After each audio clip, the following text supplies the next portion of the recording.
Bismillahirrahmanirrahim. Assalamu alaikum, dear student. Student, we are studying the chapter Bioenergetics of class 9th. In the previous lecture, we have discussed about the structure of ATP and photosynthesis. I would like to recall our last lecture that was about the structure of ATP and introduction of photosynthesis. Student, last lecture के अंदर हमने structure of ATP पढ़ा था और उसके साथ photosynthesis का introduction किया था कि फोटोसिंथेसिस क्या होता है। फिर इसी की बेस पे फिर आज हमारा आज वाला जो लेक्चर होगा वो फोटोसिंथेसिस का जो बाकी पार्ट रहता है उसको डिस्कस करेंगे। तो पहले पिछले लेक्चर को रिकॉल कर लेते हैं ताकि एक लिंकेज क्रिएट हो सके। स्टूडेंट, हमने स्ट्रक्चर ऑफ एटीपी डिस्कस की थी। तो एटीपी को हमने कहा था कि it stand for adenosine triphosphate, यानी कि इसके अंदर एक नाइट्रोजनस बेस, राइबोज शुगर और 3 फॉस्फेट ग्रुप जो उसके साथ अटैच होते हैं, हमने ये डिस्कस किया था। And then we have discuss that when energy is required to the cell, at that time 1 phosphate group is detaches from ATP and it is converted into ADP and gives 7.3 kilocalorie energy, which is then cell used for the different activities of life or for their cell division or any other activity which performed by cell. Then we have discussed about the photosynthesis, that what is photosynthesis. It is a food making process which is mostly done by the autotrophs, in which they prepare their food, while we have also discussed heterotrophs are those organisms which can't prepare their food. Those autotrophs which prepare their food, they contain a pigment called chlorophyll, and in the presence of sunlight they prepare their food by using raw materials such as carbon dioxide and water. And then we have discussed the role of sunlight and chlorophyll in photosynthesis, that how a sunlight play a role in photosynthesis, and also the role of chlorophyll in photosynthesis. Chlorophyll A, B and carotenoids are the pigments which absorb light. Chlorophyll A are called main pigment, while chlorophyll B and carotenoids are the accessory pigments. Majorly chlorophyll absorb red and blue light. This was all about the previous lecture, student. Now I would like to move toward our today lecture, that is about the intake of carbon dioxide and water by plants. Student, यहाँ तक तो हमने discuss कर लिया था photosynthesis को कि food making process है, ऑटोट्रॉफ इसको कंडक्ट करते हैं, और इसमें क्लोरोफिल का क्या रोल है, सनलाइट का क्या रोल है, या इसके अलावा वाटर का, ये सारी चीज़ें हमने डिस्कस कर ली थी। आज हमने पढ़ना है फोटोसिंथेसिस का जो रिमेनिंग पार्ट है, एक intake of carbon dioxide and water by plants. ये तो हमने कहा कि वाटर और carbon dioxide as a raw material use होते हैं फोटोसिंथेसिस के अंदर।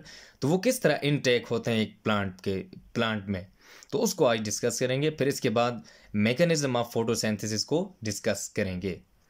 तो आइए अब स्टार्ट करते हैं आज का lecture. Carbon dioxide is present in atmosphere and is used by plant as a raw material for photosynthesis. कहता है कि एटमॉस्फेयर के अंदर बहुत सारी गैसेस प्रेजेंट होती हैं, जैसे नाइट्रोजन है, ऑक्सीजन है, कार्बन डाइऑक्साइड है, बाकी कार्बन डाइऑक्साइड भी मौजूद होती है एटमॉस्फेयर के अंदर। तो जो plants as a raw material use करते हैं कार्बन डाइऑक्साइड को, वो एटमॉस्फेयर से लेते हैं, इनटेक करते हैं एटमॉस्फेयर से, क्योंकि एटमॉस्फेयर के अंदर मौजूद होती है और वहाँ से उसको इनटेक करते हैं। अब उसका इनटेक करने वाला मैकेनिज्म जो है उसको डिस्कस करते हैं। Carbon dioxide absorbed by plant through the process of diffusion, mainly through stomata. कहता है कि जो प्लांट्स ये कार्बन डाइऑक्साइड को एब्जॉर्ब करते हैं, ये एक प्रोसेस जिसको हम डिफ्यूजन कहते हैं। इस प्रोसेस के ज़रिए वो एब्जॉर्ब करते हैं कार्बन डाइऑक्साइड को, और डिफ्यूजन मेनली जो है वो स्टोमेटा के ज़रिए डन होती है। अब डिफ्यूजन आपने केमिस्ट्री के अंदर पढ़ा होगा कि movement of material from region of higher concentration towards the region of lower concentration। एक ऐसा मैकेनिज्म जिसके अंदर कोई ऐसी चीज़ जो एक हायर कंसंट्रेशन के ऊपर हो वो वहाँ से मूव करे अपने लोअर कंसंट्रेशन रीजन की तरफ without the expenditure of energy, जहाँ उस पर कोई एनर्जी ना लगे, तो उसको हम डिफ्यूजन कहते हैं। तो ये कार्बन डाइऑक्साइड जो है ये मेनली जो है स्टोमेटा के जरिए डाइफ्यूज़ हो जाती है इनसाइड प्लांट, और फिर प्लांट के अंदर जाकर आगे जो है वो फोटोसिंथेसिस का फंक्शन परफॉर्म करती है। क्योंकि फोटोसिंथेसिस का जो प्रोसेस है वो प्लांट्स का जो लीव्स वाला पार्ट है इसके अंदर ही कंडक्ट होता है। वहाँ पे मीजोफिल सेल्स हैं, मीजोफिल टिश्यू हैं जिनके अंदर फोटोसिंथेसिस का प्रोसेस होता है, और स्टोमेटा ओपनिंग होती है जिसके ज़रिए कार्बन डाइऑक्साइड प्लांट इनटेक करता है। फिर दूसरा हाइड्रोजन वाटर जो है उसको डिस्कस करते हैं कि वाटर को कैसे एब्जॉर्ब करती है। कार्बन डाइऑक्साइड की तो हमें समझ आ गई कि थ्रू स्टोमेटा उसको एब्जॉर्ब करते हैं, तो अब हम वाटर को देखते हैं कि कैसे एक प्लांट जो है वाटर को इनटेक करता है। Water present in the soil is absorb by plant through roots. अब देखें वाटर, वो वाटर जो सॉइल के अंदर मौजूद होगा उसको एब्जॉर्ब करेगा।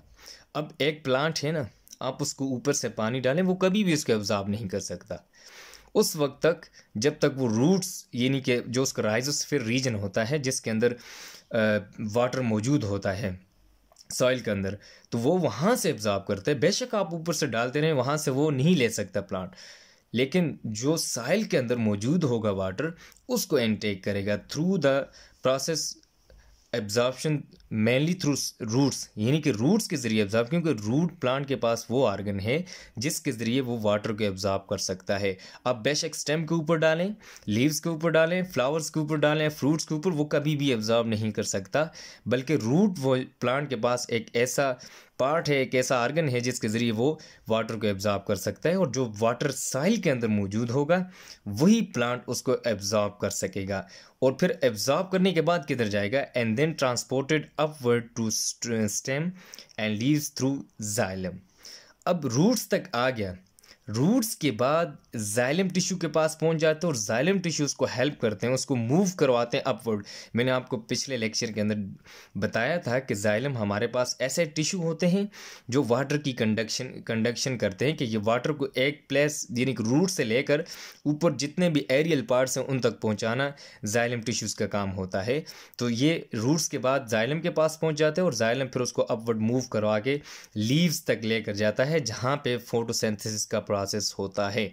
ताकि फोटोसिंथेसिस में हमने कहा ना कि रॉ मटेरियल के तौर पे कार्बन डाइऑक्साइड और वाटर यूज़ होते हैं, तो वाटर ऐसे बाहर से इनटेक होता है सॉइल से थ्रू रूट्स उसको एब्जॉर्ब करती हैं, देन जाइलम में आ जाता है और जाइलम उसको ट्रांसपोर्ट करवाता है अपवर्ड और जाता है उसके पास, लीव्स के पास पहुंच जाता है। और लीव्स जो है एक फैक्ट्री है जहाँ पे फूड बनती है, और फूड बनने के बाद फिर वो आगे ट्रांसफ़र कर देता है बाकी पार्ट्स को। ये था हमारा कार्बन डाइऑक्साइड का इनटेक और जो वाटर है इसका इनटेक, एक प्लांट कैसे कार्बन डाइऑक्साइड को लेता है और वाटर को लेता है। इसके बाद डिस्कस करते हैं मैकेनिज्म ऑफ फोटोसिंथेसिस, कि फोटोसिंथेसिस का जो मैकेनिज्म है, तरीकाकार है, वो किस तरह होता है। Mechanism of photosynthesis consist of 2 steps. जो फोटोसिंथेसिस का मैकेनिज्म है वो 2 स्टेप पे है। एक हमारे पास है लाइट रिएक्शन और दूसरा है डार्क रिएक्शन। ये 2 स्टेप्स हैं फोटोसिंथेसिस के अंदर। इन 2 स्टेप में ही फोटोसिंथेसिस का जो मैकेनिज्म है वो हो जाता है, कि पहले लाइट रिएक्शन फिर डार्क रिएक्शन, ये 2 हैं और इनको हम डिस्कस करते हैं। पहले लाइट रिएक्शन को देखते हैं। पहले लाइट रिएक्शन को लाइट कहने की वजह क्या है। देखें, ये लाइट रिएक्शन, इसको लाइट रिएक्शन इस वजह से कहते हैं कि ये वाला रिएक्शन जो है ये लाइट डिपेंडेंट रिएक्शन है, ये लाइट के ऊपर डिपेंड करता है। लाइट डिपेंडेंट, क्या कहेंगे हम, लाइट डिपेंडेंट, यानी कि ये लाइट के ऊपर डिपेंड करेगा, लाइट डिपेंडेंट रिएक्शन। समझ आ गई, इस वजह से इसको हमने लाइट रिएक्शन कहा है। अब आगे देखते हैं कि लाइट रिएक्शन होता क्या है। Occurs in granum of chloroplast. आपको अगर याद हो तो जब हम सेल ऑर्गेनेलीज पढ़ रहे थे तो उसमें मैंने प्लांट सेल के अंदर आपको एक ऑर्गेनेली पढ़ाई थी, प्लास्टिड, और फिर प्लास्टिड की टाइप जो क्लोरोप्लास्ट था उसके अंदर जो है 2 पार्ट्स आपको मैंने बताए थे, एक ग्रेनम और दूसरा जो है स्ट्रोमा। तो वो जो ग्रेनम वाला पार्ट है उसके अंदर जो है ये लाइट रिएक्शन अगर होता है। उस क्लोरोप्लास्ट के ग्रेनम वाला जो हिस्सा है इसके अंदर लाइट रिएक्शन जो है वो अगर होता है, यानी कि इसके अंदर होता है। Light absorb by chlorophyll. अब देखिए लाइट रिएक्शन है, इसको लाइट की ज़रूरत है, लाइट डिपेंडेंट रिएक्शन है, तो ज़ाहिर है लाइट कुछ ना कुछ अपना असर दिखाएगी यहाँ पे। जो लाइट है वो एब्जॉर्ब होती है क्लोरोफिल के मालिक्यूल, यानी कि जो क्लोरोफिल वाले मालिक्यूल्स हैं वो उस लाइट एनर्जी को एब्जॉर्ब करते हैं। यानी कि अब लाइट एनर्जी हमारे पास मेनली सनलाइट ही होती है, उसको ये एब्जॉर्ब करते हैं। और अब जब एब्जॉर्ब कर लेते हैं उसके बाद क्या होता है ये देखते हैं कि energy level increased and electron become excited and released. आपने केमिस्ट्री के अंदर पढ़ा होगा कि इलेक्ट्रॉन एक्साइटेड हो गए, फिर डी एक्साइट हो गए, एक्साइटेशन और डी एक्साइटेशन जिसको हम कहते हैं। एक्साइटेशन मींस कि जब इलेक्ट्रॉन अपने लो शेल जो है, एनर्जी शेल जो है उनका, उससे अपवर्ड वाले जो हाई एनर्जी लेवल है उसमें चले जाएं तो उसको हम कहते हैं एक्साइटेड इलेक्ट्रॉन। यानी कि उसके पास एनर्जी अब ज़्यादा हो गई है, पहले उसके पास एनर्जी कम थी तो वो लोअर शेल में था, जब उसके पास एनर्जी ज़्यादा हो जाती है तो वो अपवर्ड जो उसके उससे ऊपर वाला जो एनर्जी लेवल होता है, शेल होता है, उसके अंदर चला जाता है।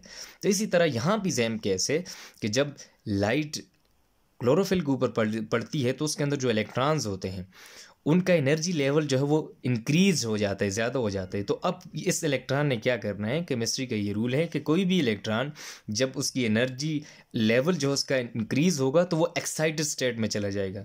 तो ये क्या हो जाएंगे, बिकम एक्साइटेड एंड रिलीज। ये एक्साइटेड होकर उस क्लोरोफिल से बाहर निकल जाएंगे।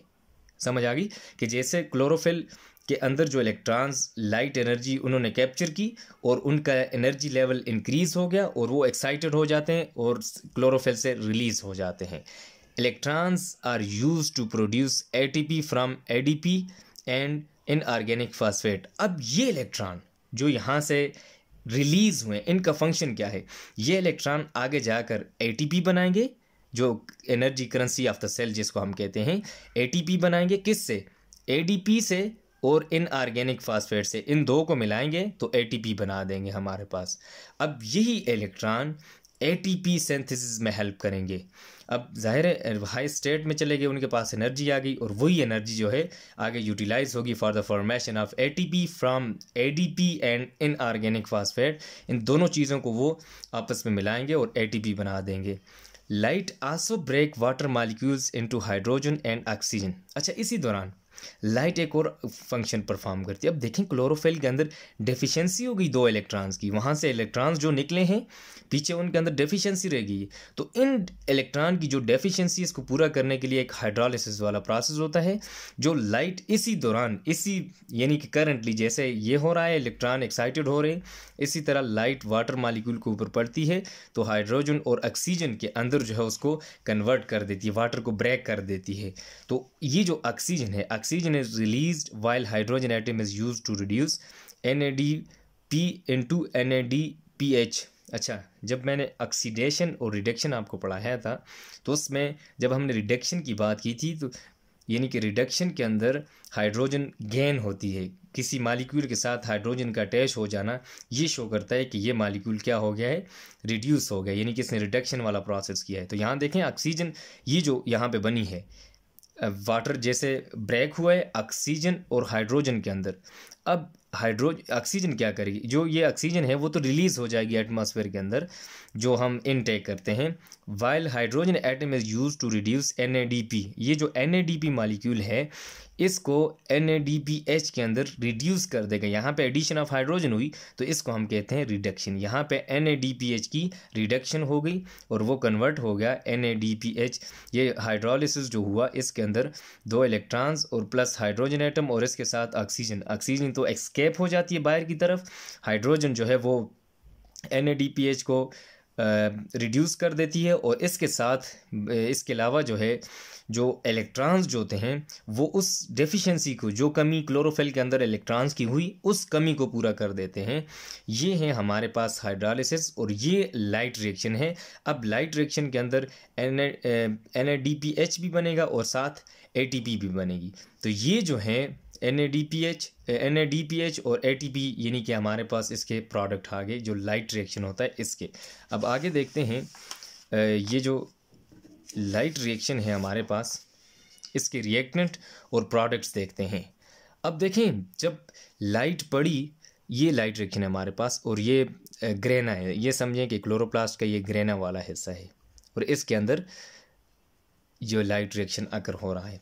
सनलाइट पड़ती है, ADP प्लस इनऑर्गेनिक फास्फेट ये भी हमारे पास रिएक्टेंट है, NADP ये भी रिएक्टेंट है, और वाटर इस साइड वाले हमारे पास रिएक्टेंट हैं और इस साइड वाले हमारे पास प्रोडक्ट हैं।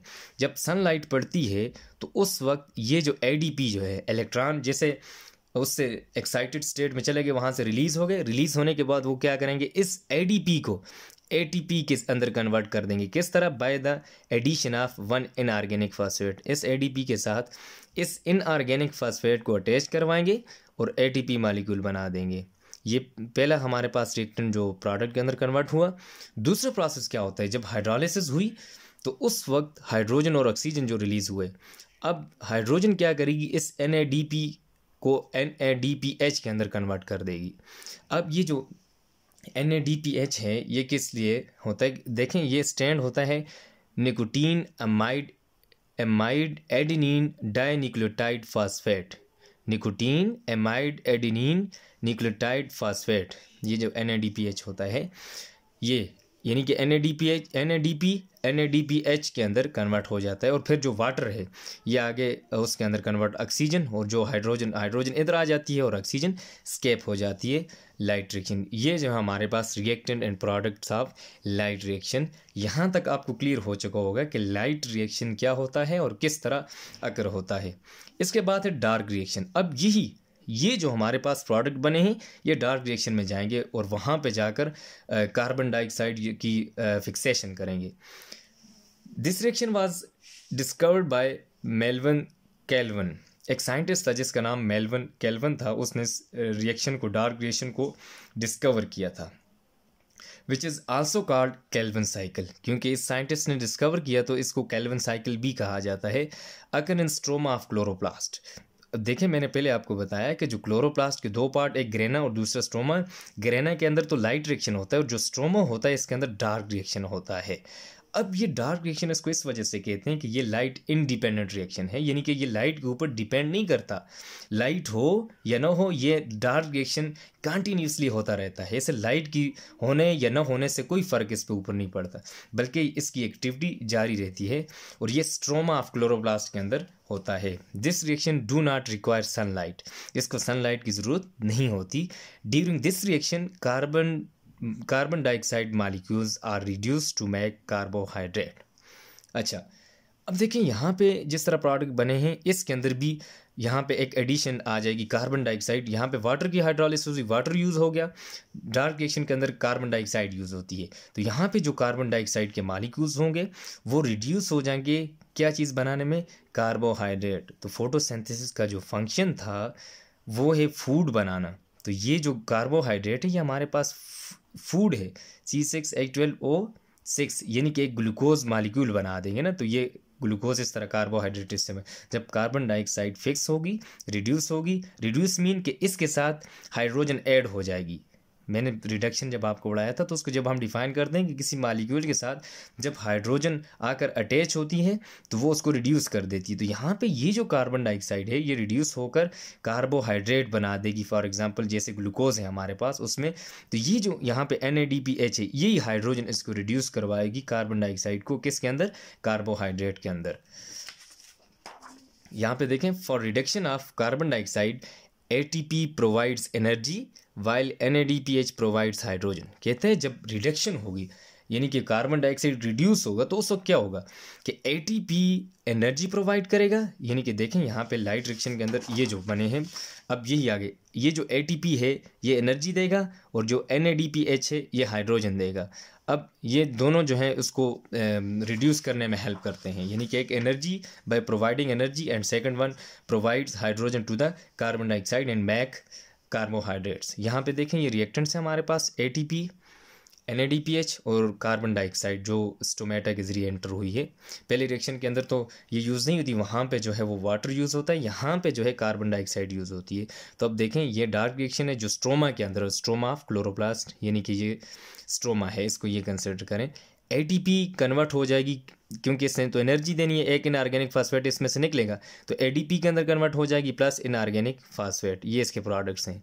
यहाँ पे NADPH है और ये किसके अंदर कन्वर्ट हो जाएगा NADP, क्योंकि इसने हाइड्रोजन किसको देनी है, कार्बन डाइऑक्साइड को, और वो कार्बन डाइऑक्साइड किसके अंदर कन्वर्ट हो जाएगा, ग्लूकोज के अंदर, जिसका फार्मूला है C6H12O6। ये है हमारे पास कार्बोहाइड्रेट्स जिसको हम ग्लूकोज कहते हैं। तो इस तरह यहाँ हमारे पास फूड बनती है फोटोसिंथेसिस के अंदर। ये फाइनल हमारे पास प्रोडक्ट होते हैं।